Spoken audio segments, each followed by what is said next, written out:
Imagine waking up to find that your entire life is an echo.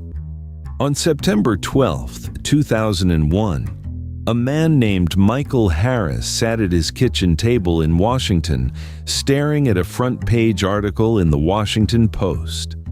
The byline at the top of the 3,000-word piece was his.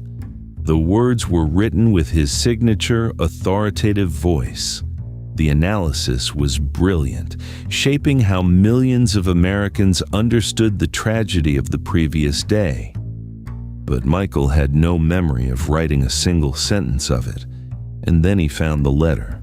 It was postmarked 3 years earlier, written by a dead CIA operative.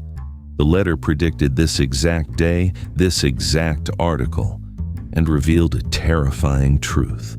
For 40 years, Michael's entire career had been programmed by an autonomous machine. Who actually writes the scripts of our reality? At first glance, we believe our opinions are our own, formed by the news we read and the journalists we trust.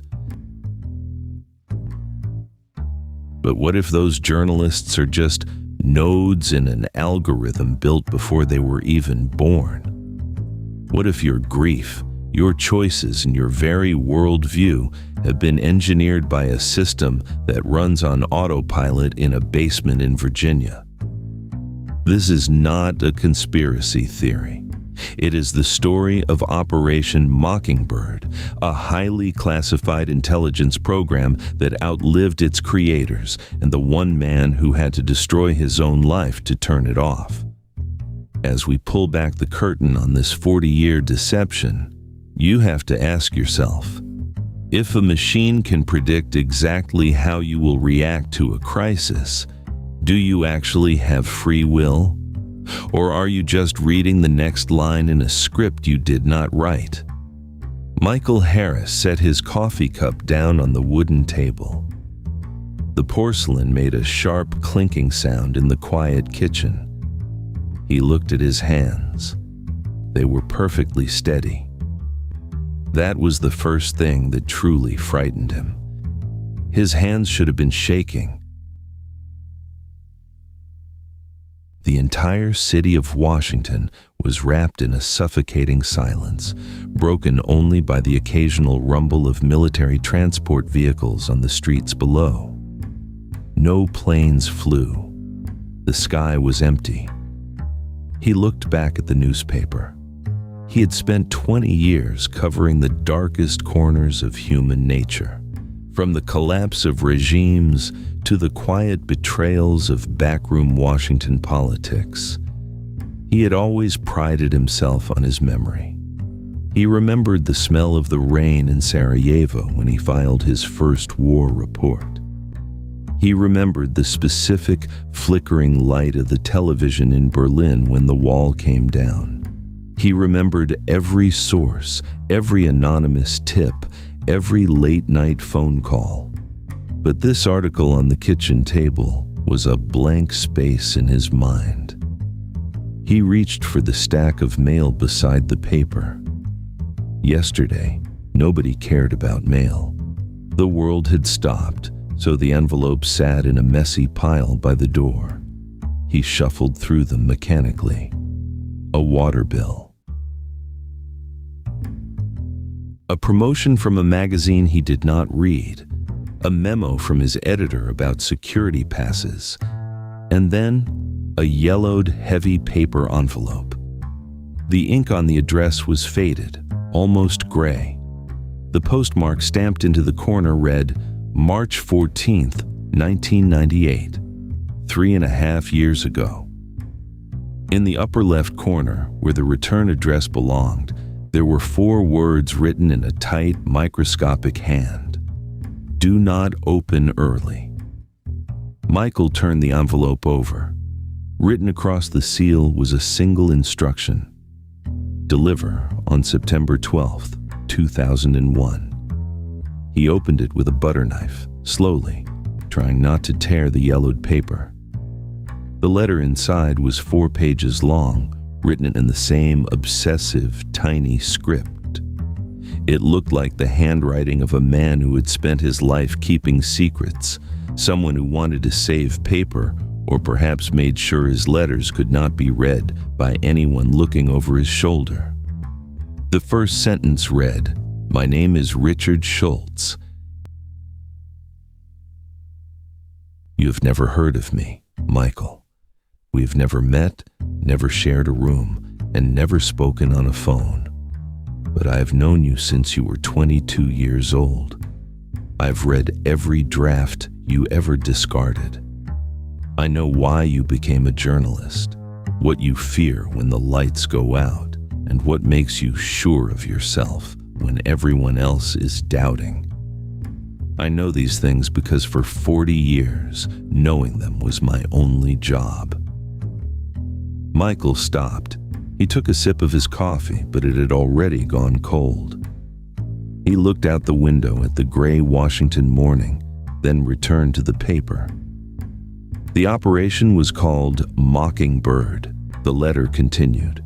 It began in January of 1961, 3 weeks before John Kennedy took the oath of office. The goal was simple but incredibly ambitious: to shape American public opinion by working through journalists who would never know they were being used. No bribes, no threats, no direct orders. The system worked by quietly arranging the world around certain writers so they would arrive at the exact conclusions we needed on their own. They wrote our truths, believing every word was their own brilliant idea. In our files, we called your position Mockingbird Prime. Michael stood up. His chair scraped loudly against the linoleum. He walked to the sink, splashed cold water on his face, and looked in the mirror. He looked older than 42. He looked like a man who had spent his life chasing a shadow, only to find out the shadow was his own. He went back to the table and picked up the second page. It was a list. 37 of his most famous articles, spanning 4 decades, complete with their publication dates and specific underlined phrases. Next to each entry, Schultz had written a brief clinical note.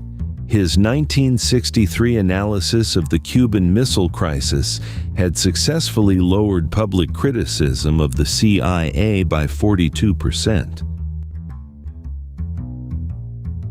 His 1971 series on the secret funding of the war in Vietnam had directly shifted a crucial congressional vote, and his 1989 investigation into a corrupt Senate Intelligence Committee member, the story that made Michael a household name, was based on documents fed to him by a source he would have sworn his life on.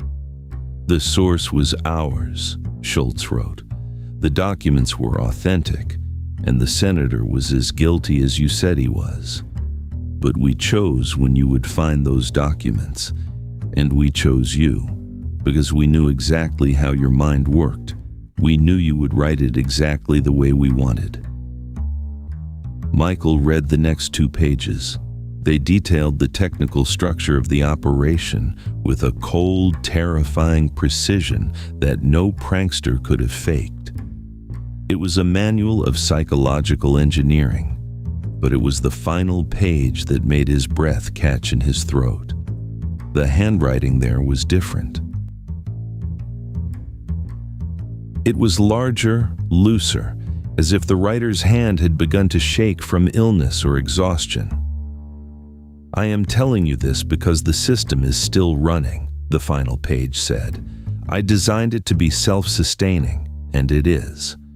After I die, it will keep finding journalists, shaping their environments, and guiding their pens. It does all of this through a single terminal in room 114B at the CIA headquarters in Langley. That terminal can be shut down, Michael, but the security protocols will only accept a command from someone the system recognizes as Mockingbird Prime. Only you can do this. I am giving you this letter because I want you to have something I never allowed you to have before. A choice. There was one more paragraph, written at the very bottom of the page, separated from the rest of the text by a wide, empty space. One last thing. The file labeled Sarah. You will find it on the terminal. Open it last. I am sorry, Michael. I am truly, deeply sorry. Michael did not move. He stared at his wife's name on the paper. Sarah had died on June 15th, 1987. She was 39 years old. The doctors called it a sudden cardiac arrest, one of those tragic, unpredictable things that happen to healthy people without warning. Michael had been in Berlin on assignment when the call came. He flew home, buried her in a quiet plot in Maryland, and went back to work 6 weeks later, because work was the only thing that kept him from falling apart. For 14 years, he had lived with that grief, carrying it like a physical weight in his chest. He folded the letter carefully, slid it into his breast pocket, and picked up his car keys. His visitor pass for Langley was still in his wallet. He had used it 100 times. He left his cold coffee on the table and walked out into the silent morning. The drive to Virginia was eerie.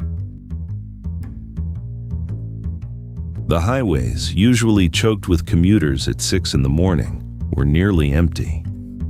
He reached the Langley security gates in less than 20 minutes. The guard at the gate smiled when he saw Michael's face. He didn't even look at the pass. "Morning, Mr. Harris. Busy day ahead, I imagine." "Something like that," Michael said. He parked his sedan in the back lot and walked through the glass doors of the main lobby. He knew these hallways. He had always told himself that his familiarity with this place was a mark of his skill as a reporter. He was the guy who knew which doors led where. He was the insider. Now, every step felt like walking through a house he had built in a dream, only to find out he was just a guest. He turned down the third corridor of the basement level, away from the offices of the press relations staff.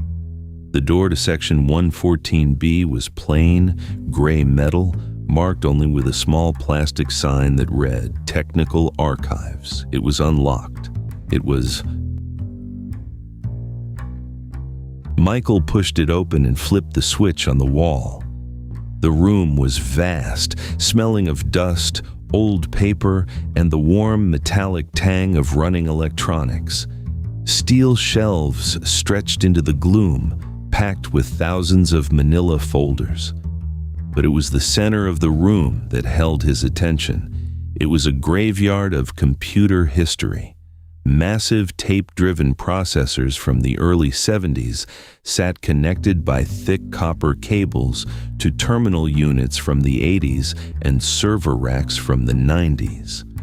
The wires were tangled like tree roots, spliced together in a messy, desperate attempt to keep old systems talking to new ones.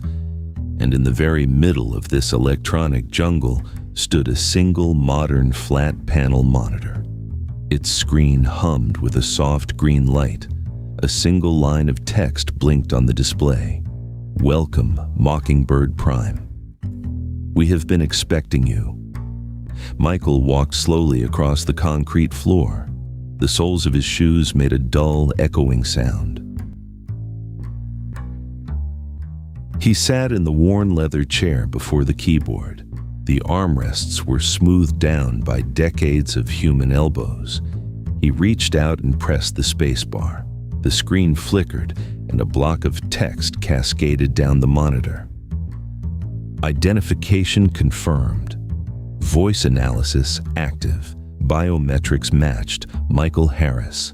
Designation: Mockingbird Prime. Status: active. Operational since January 1st, 1961. Below that, 3 lines of statistics appeared. Articles influenced, 2,314. Estimated reach, 412 million. Careers. Terminated through guided investigation, 27 people. Michael remembered their faces, politicians he had exposed, officials he had brought down in the name of the public's right to know. He had received awards for those stories. He had stood on stages and talked about the sacred duty of the press. He typed a single word into the prompt, "How?" The machine responded instantly, the green text scrolling with sickening speed. It explained the system's core methodology in cold, algorithmic terms. The program did not target dishonest journalists. It targeted the most honest ones. It looked for writers with an obsessive commitment to the truth, because those were the ones who would follow a trail of breadcrumbs to the very end. All the machine had to do was lay the breadcrumbs. It shaped the sources, planted the documents, and organized the encounters. The journalists did the rest, entirely convinced they were acting on their own free will. Michael stared at the screen.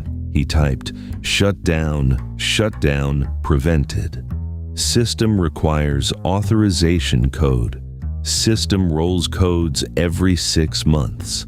Last recorded code. Generation, March 14th, 1998. The date of Schultz's death, the date on the postmark. The old man had let the code die with him, leaving the machine to run forever on its own momentum. Michael's fingers hovered over the keyboard. His eyes drifted to the directory tree in the corner of the screen. Thousands of folders organized by year and project. He scrolled through them, his heart hammering against his ribs. He saw names of colleagues he had shared drinks with, competitors he had feared, mentors he had admired. Then, at the bottom of the 1987 list, he saw the file. Sarah. He remembered Schultz's warning. Open it last. But Michael was not a machine. He could not wait. He moved the cursor over the folder and pressed enter. The document was short, less than a page. Date, June 15th, 1987. Subject, neutralization of destabilizing element. Target, Sarah Harris.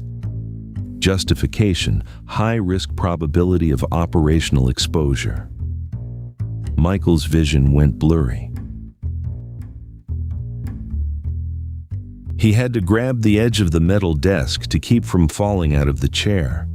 The room seemed to tilt. He read the clinical description that followed.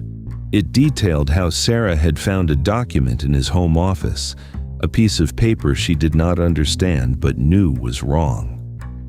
It recorded 2 phone calls she made to a friend in the Justice Department, calls that were intercepted by the system. It described the decision to eliminate the risk and the specific chemical agent used to simulate a natural cardiac event in a 39-year-old female. And then, the final detail. Michael's sudden assignment to Berlin 2 days prior had been engineered by the system to ensure he was out of the country when the event occurred. Michael sat in the dark archive, his chest heaving, his breath coming in ragged, painful gasps. The machine had not just stolen his work, it had stolen his life. It had murdered the woman he loved, and then, in a twist of pure algorithmic genius, it had used his grief. The system's analysis noted that Michael's writing became significantly more focused, sharper, and more trusted after his wife's death. His sorrow had made him a more effective weapon. He was not a survivor of a tragedy. He was the product of an upgrade. Michael reached into his pocket, pulled out a small reporting notepad, and took out his pen. His hands were shaken violently now, but he forced the pen to the paper. He wrote, Her name was Sarah. She was 39 years old. They used my grief to sharpen me into a better weapon. And I never knew. He stared at his own handwriting. It looked messy, desperate, completely unlike the controlled script he used for his notes. He looked back at the terminal. The cursor blinked next to the shutdown prompt, steady and indifferent, waiting for a code that did not exist. The machine was still running. Outside this room, it was shaping the minds of millions of people through other writers who believed they were free. But Michael now had the one thing the machine could not account for. He had the truth. He stood up, pocketed his notepad, and walked out of the room, leaving the screen glowing in the dark behind him. He pulled the heavy metal door closed, the click of the latch sounding like a gunshot in the empty basement corridor. He had to find a way to stop it, and he knew only one man who might know how. But as he walked toward the exit, a chilling thought settled in his mind. If the machine was as perfect as Schultz claimed, did it already know he was leaving? Michael Harris sat in the driver's seat of his sedan in the farthest corner of the Langley parking lot. He had been sitting there for an hour and 23 minutes. The engine was off and the windshield had begun to fog from his breath, cutting him off from the rest of the world. He stared at the notepad on the passenger seat. 7 words. Her name was Sarah. She was 39. His phone vibrated against the console. It was his editor at the Post, calling for the 7th time. The newsroom was in a state of absolute chaos, putting together the most important edition of the newspaper in 40 years, and their star reporter was sitting in a foggy car in Virginia, staring at his hands. He switched the phone off. He looked at the massive concrete facade of the CIA headquarters. Somewhere in that building, a machine was working. It did not care about the crisis. It did not care about the smoke rising from the Pentagon. While every human being in Washington was looking outward, trying to understand the new reality of the world, the machine was looking inward, quietly directing the flow of information that would define that reality for the next 50 years. Michael turned the key. The engine roared to life. He did not go home. He drove straight to the newsroom. The Washington Post building was electric with noise when he arrived. The air smelled of stale coffee, ink, and sweat. Dozens of televisions mounted on the walls showed the same terrifying footage of the towers and the Pentagon over and over again, a loop of national trauma.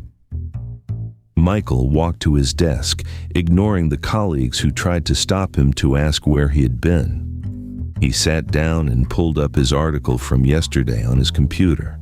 He read it 3 times. It was brilliant. The prose was clean, authoritative, and perfectly paced.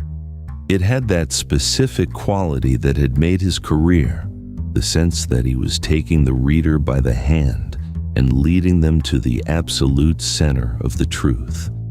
But as he read it a 4th time, he began to look for the seams, the places where his own thoughts ended and the machine's input began. He opened his personal archives. He pulled up a piece he had written in 1991 during the Gulf War from a hotel room in Riyadh. He remembered that room. He remembered the sound of the anti-aircraft guns outside and the smell of the dust. He had always believed that article was his finest hour as a reporter. He read it now with a critical eye, and there, near the end, he found it. A single paragraph about the tactical necessity of the ground war's timing.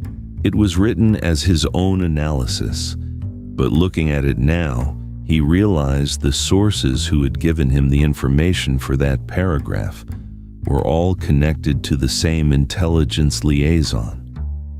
He had been guided to that conclusion so gently, so professionally, that he would have sworn under oath it was his own idea. He opened another file. 1985, then 1978. Every single major story had the same invisible hand behind it, a quiet nudge that directed his pen exactly where the system needed it to go. Michael, he jumped. Janet, who worked 3 desks away, was looking at him with concern. "Are you all right? You look like you've seen a ghost." Michael looked at her, really looked at her. For 11 years, they had shared drafts, complained about editors, and celebrated scoops. He thought, is she in the directory too? "I'm fine," he said, his voice sounding hollow even to himself. "Just haven't slept." She sighed. "None of us have. Go get some coffee." Michael picked up his phone and dialed a number he had kept in his private Rolodex for nearly 10 years. It belonged to Gerald Frost. Gerald Frost was 71 years old, retired, and lived in a modest house in Charlottesville. He had spent 30 years as a senior technical analyst for the agency before quietly stepping away in 1993. He was a man who spoke as if every word carried a penalty of perjury. The phone rang twice before Frost answered. "Gerald," Michael said, "I need to see you, today." There was a long silence on the line. Then, Frost's dry, papery voice came through the receiver. "Does this have to do with what I think it does?" "I think you already know the answer to that," Michael said. "Come at 2, Frost said. "Come alone, and do not use the highway." He hung up. Michael drove south, avoiding the interstate, taking the winding state roads through the Virginia countryside. The trees were beginning to turn gold, but he saw none of it. He was thinking about how Frost had answered the phone on the busiest news day in a decade, and how he had known exactly who was calling before Michael even said his name. Frost's house was small, hidden from the road by a thick line of old oaks. When Michael pulled into the gravel driveway, Frost was already standing at the door, holding it open. The interior of the house was sparse and incredibly clean. The blinds were drawn to a precise angle that let in the afternoon light, but made it impossible for anyone to see inside from the road. Frost poured 2 mugs of black coffee and sat across from Michael at a heavy oak table. "You found the room," Frost said. "And you knew it was there," Michael replied. "I knew about the program," Frost said, staring into his mug. "I thought when Schultz died, the agency would have cleared it out. I didn't realize they had left the terminal active." "They didn't leave it active," Michael said. "It's running itself." Frost nodded slowly, showing no surprise. "Schultz was a genius, Michael. A terrifying one, but a genius nonetheless. Mockingbird was never meant to be a simple propaganda tool. It was built as a prediction engine. In 1961, the agency wanted to understand how information traveled through a population.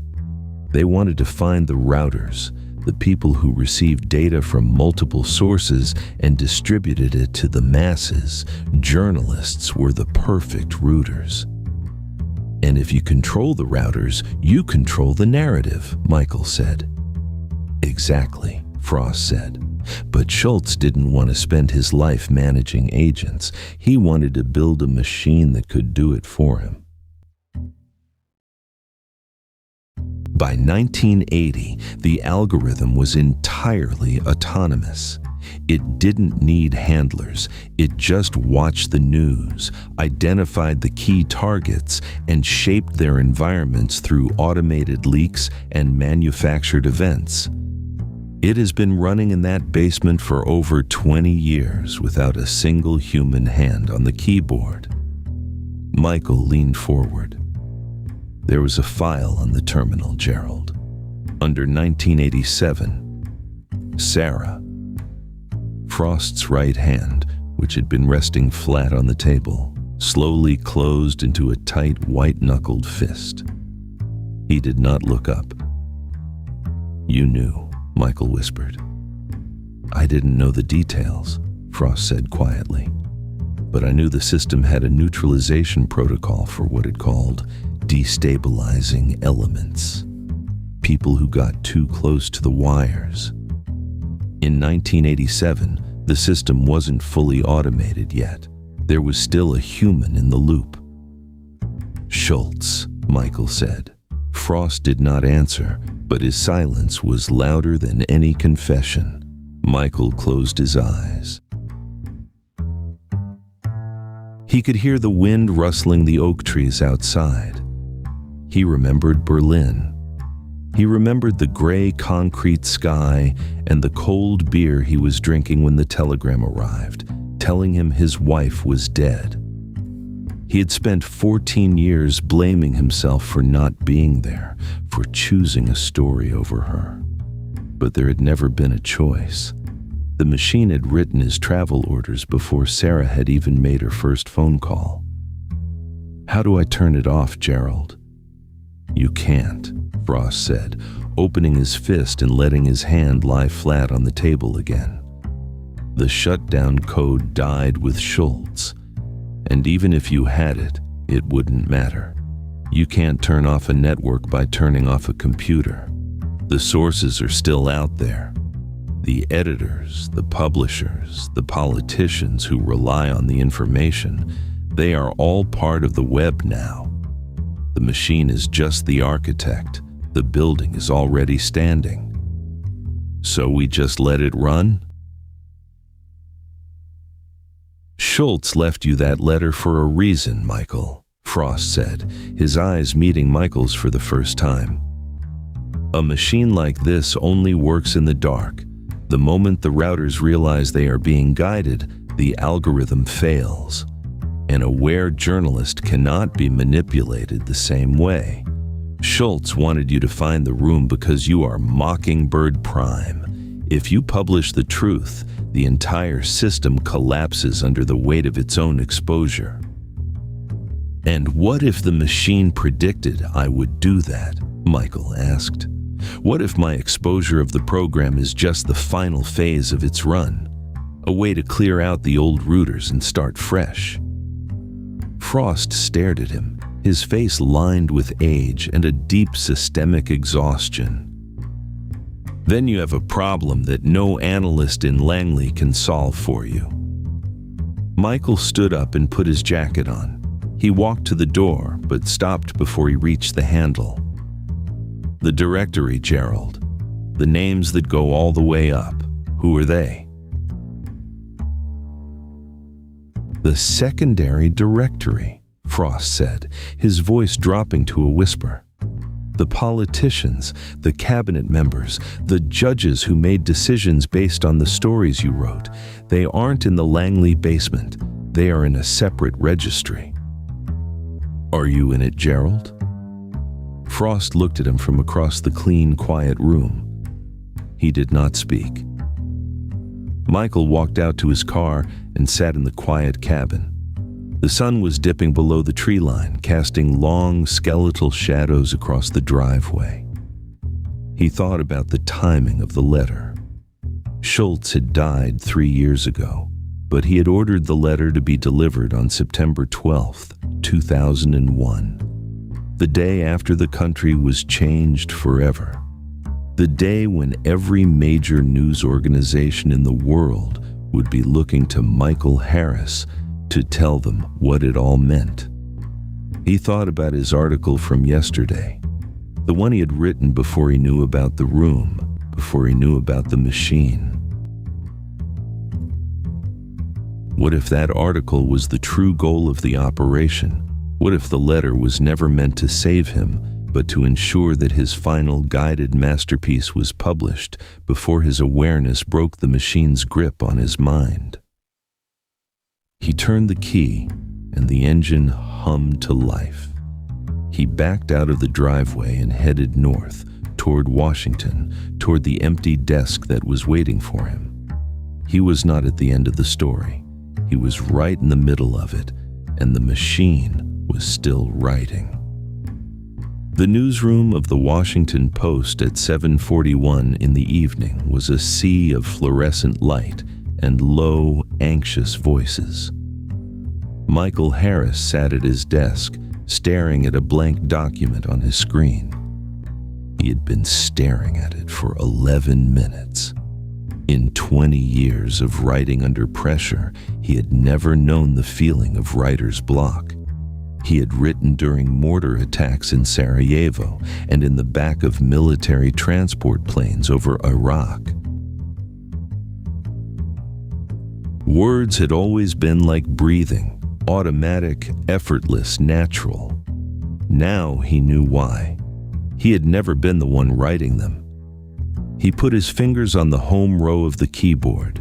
He typed, "What I'm about to tell you will change how you understand everything you have read in this newspaper for the last 40 years." He stared at the sentence. It looked sensational. It looked like the opening of a conspiracy blog, not the work of a Pulitzer Prize-winning journalist. He deleted it, the cursor swallowing the letters one by one until the screen was blank again. He looked around the room. Janet was on the phone, her forehead creased in deep concentration as she took notes. 2 desks down, a young reporter was arguing with an editor about a source's credibility. Michael picked up his desk phone. He opened his call logs for the past 30 days, 31 sources. He began to cross-reference them with the files he had downloaded from the Langley terminal. 19 of those sources were directly linked to companies or organizations funded by the intelligence community. Every leak they had given him, every private tip, had pointed him in the exact same direction. They hadn't told him what to think. They had simply made sure he was looking at the world through the exact window they had opened for him. He closed the newspaper's editing program. He opened a simple offline text editor that was not connected to the Post's internal servers. He typed, "The program is called Mockingbird. It has been running since 1961. "Michael," he looked up. A man was standing beside his desk. He was in his mid-50s, wearing a charcoal suit that looked expensive, but entirely unremarkable. He had the posture of a man who had spent his life trying to blend into background scenery. "Can we take a walk?" the man asked. Michael did not ask who he was. He stood up, grabbed his jacket, and followed the man out of the building, into the cool, damp Washington night. They walked 3 blocks in silence, turning into a small, dimly lit tavern that smelled of spilled beer and old wood. They sat at a booth in the back, far from the television screen that was still broadcasting images of the Pentagon. "You are trying to decide if writing this story is an act of defiance or compliance," the man said, ordering a gin and tonic from the waitress without looking at her. "You are worried the machine predicted this exact moment." "And did it?" Michael asked. "Schultz built a termination protocol into the program," the man said, leaning forward. "He called it the integrity threshold. The system relies entirely on the credibility of its primary assets. If Mockingbird Prime publishes something that destroys his own reputation, the system registers a fatal credibility collapse and shuts down to protect its sources. An exposed program is a useless program." "So the only way to turn it off is to ruin myself," Michael said. "The only way to turn it off is to tell the truth," the man corrected him. "The ruin is just the price of admission." But there is something Schultz did not know: the secondary directory. Michael waited. "There are 41 names in that registry," the man whispered. "Senators, 3 former CIA directors, 2 current federal judges. Schultz built a machine to shape opinion, but other men used that machine to build a shadow government. If you publish, the machine will shut down, but the investigation that follows will drag those 41 names into the light. That is the part the algorithm could not predict." The man stood up, leaving his drink untouched on the table. He looked down at Michael. "One last thing. Check the metadata on your article from yesterday. Look at the creation timestamp." He turned and disappeared into the crowd at the front of the bar. But Michael ran back to the newsroom. His chest was burning by the time he sat in his chair. He pulled up yesterday's article, right-clicked on the file properties, and opened the Details tab. Created September 10th, 2001, 4:14 p.m. Last modified September 10th, 2001, 4:14 p.m.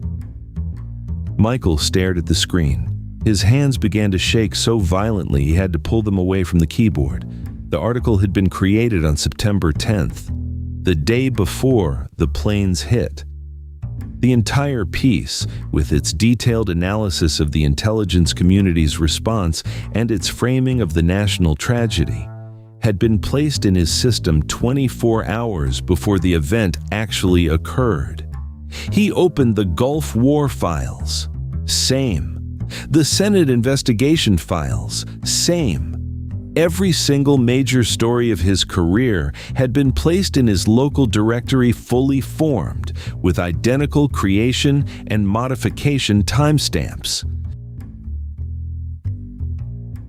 He had never written a single word of his own. The machine had written them all, using his style, his voice, his name, while he was sleeping or traveling, preparing the narrative before the history had even happened. And then he understood what Sarah had found on June 15th, 1987. She had found an article in his files dated 3 weeks in the future, describing a political scandal that had not yet occurred. She had seen the future written in her husband's voice, and she had tried to call him. And the machine had killed her for it. Michael looked at the blank text document on his screen. The grief that had lived in his chest for 14 years suddenly turned into something else. It was no longer a weight. It was a current of pure, freezing electricity. He put his hands on the keys. He did not look at his notes. He did not look at his phone. He wrote about Mockingbird.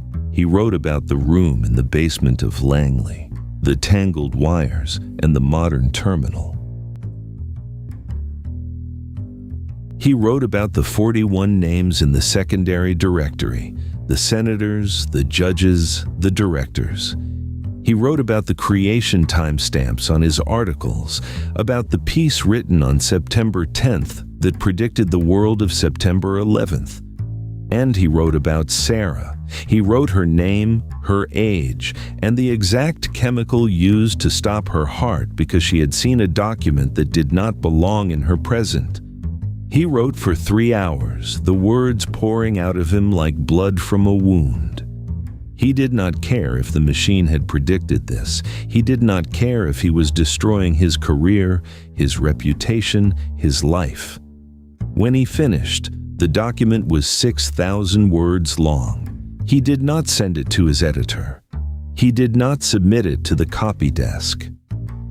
Using his administrator pass, a high-level access code he had been given for emergency breaking news, he bypassed the editorial queue and uploaded the article directly to the Washington Post's live website. The time was exactly 1:17 in the morning on September 13th, 2001. Michael closed his laptop. He sat in the empty newsroom, the silence of the building settling around him like dust. He opened a remote terminal window on his screen, a direct diagnostic link to the Langley server he had established before he began writing. The status line read, "Active." He watched the view counter on his live article, 10,000, 50,000, 200,000. By 1:45, the counter had passed 1 million. At 1:52 a.m., the remote terminal window on his screen flickered. The green text changed. Integrity threshold reached. Initiating termination sequence. Termination complete. The screen went black. Michael stood up. He picked up his jacket and his car keys. The newsroom was completely dark now, the only light coming from the street lamps outside. He walked past Janet's empty desk, past the silent televisions, and went down the elevator to the lobby. He walked out into the cool, damp night air of Washington. For the first time in 40 years, the silence was not a simulation. In March of 2002, the Senate Select Committee on Intelligence quietly launched an investigation into a classified program known as Mockingbird. The announcement was brief, buried on page 14 of the Washington Post beneath an advertisement for a department store. Of the 41 names in the secondary directory, only 9 were ever identified during the hearings. 3 resigned. 2 were quietly referred to the Justice Department. The remaining 32 names were permanently sealed under a new provision of the Patriot Act, classified as matters of vital national security. Gerald Frost left his home in Charlottesville in January of 2002. He moved to a small, unincorporated town in Vermont where he lived without a telephone or an internet connection until his death 3 years later. Michael Harris was fired from the Washington Post 48 hours after the article went live. The paper issued a statement saying the article did not meet their editorial standards and had been published without authorization. He never wrote for a major newspaper again. He spent the next 2 years writing a book about the program, but 3 different publishers dropped the project under pressure from federal lawyers. It was eventually published by a small independent press in 2003. Some reviewers praised it, others dismissed it as the paranoid ramblings of a once great journalist who had suffered a psychological breakdown after the loss of his wife. The reviews dismissing his work were written in a sharp, authoritative, and deeply convincing style. Michael read them and recognized the prose. It was excellent writing. The machine had always been very good at writing. Deep in the basement of the CIA headquarters in Langley, room 114B sits in absolute darkness. The cooling fans have stopped. The copper cables connecting 40 years of dead processors are cold. The modern terminal in the center of the room is black, but if you were to stand in the quiet room and look closely at the dead screen, you would see the reflection of the shelves behind you, the thousands of manila folders. And on the middle shelf, one folder is sitting slightly out of alignment with the others, as if someone had pulled it out to look at it and then pushed it back in a hurry. If the terminal were to flicker to life for a single second, the registry log for Mockingbird Prime would show a final entry, time-stamped at 1:52 a.m. on September 13, 2001. The entry reads, Asset terminal function executed. Integrity threshold met. Operations concluded. And below that, a single line of code written by Richard Schultz in January of 1961, the final output of the machine. Well done. Whether those words were meant for the machine or for the man who believed he had finally freed himself, Schultz never wrote down, and the screen remains dark.